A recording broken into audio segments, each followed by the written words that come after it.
Hi, in this lesson, we'll take a deep dive into string objects. Let's get started. Now that we've learned a bit more about methods and objects, we are going to revisit the first objects that we learned to use, strings. When the data type starts with a capital letter, this indicates that it is a reference data type. Since strings are objects, we can actually write them with an official constructor as well.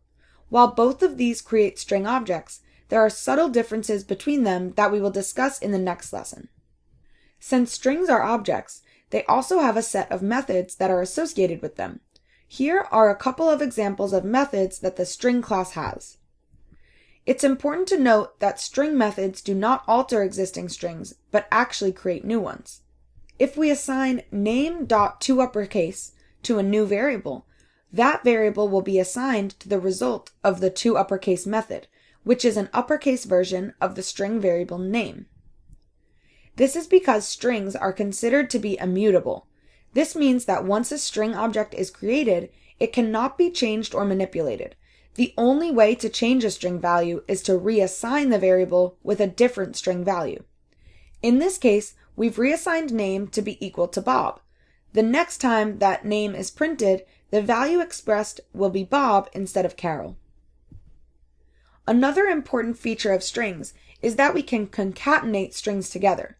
Concatenation is the process of adding two string values together.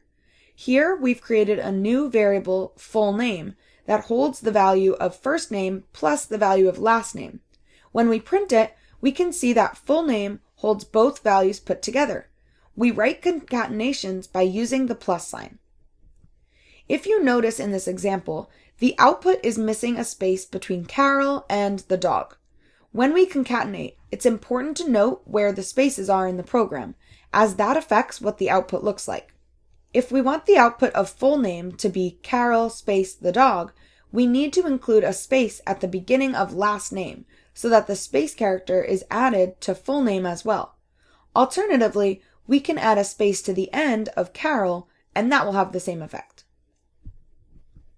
Just as we could use shortcuts to add primitive values, we can use the plus equals shortcut to assign string objects additional values. Instead of having to write first name equals first name plus something, we can just write first name plus equals something, which will add something to the end of first name. We can also concatenate primitive values with string objects. When a primitive value is concatenated with a string object, the program automatically converts the primitive value to a string object so that it can be used in the program. This is called implicit conversion. Implicit conversion can be tricky, as data types operate a little differently than we might initially expect. Let's take this problem for instance. What do you expect the answer to be?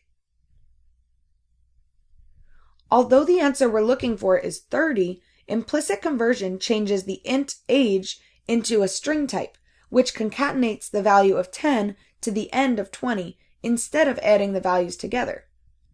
If we want this problem to work, we need to put the equation within parentheses.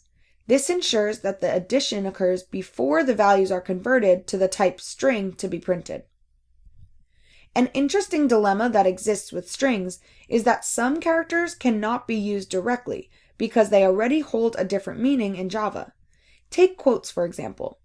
Those are used to indicate what characters and values should be included in a string.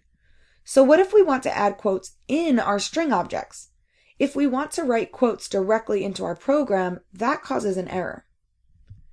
When we add quotes directly into our strings, Java interprets them as actual string values. In this case, the program is reading "and he said" as a single string and quotation marks as another. Thank you is not enclosed in a string, which throws an error because the compiler assumes that thank you is a variable name and not a string value.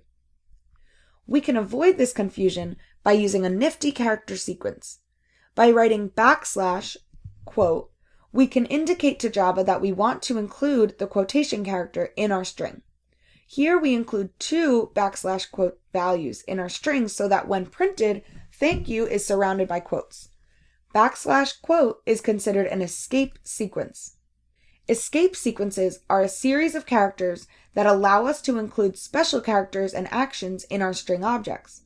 This table includes a couple of helpful escape sequences that we're going to use throughout the course. All escape sequences start with a backslash and are followed by another character which indicates exactly what should be included in the string object. Now that you've learned about string methods and concatenation, let's get some practice using them in the editor.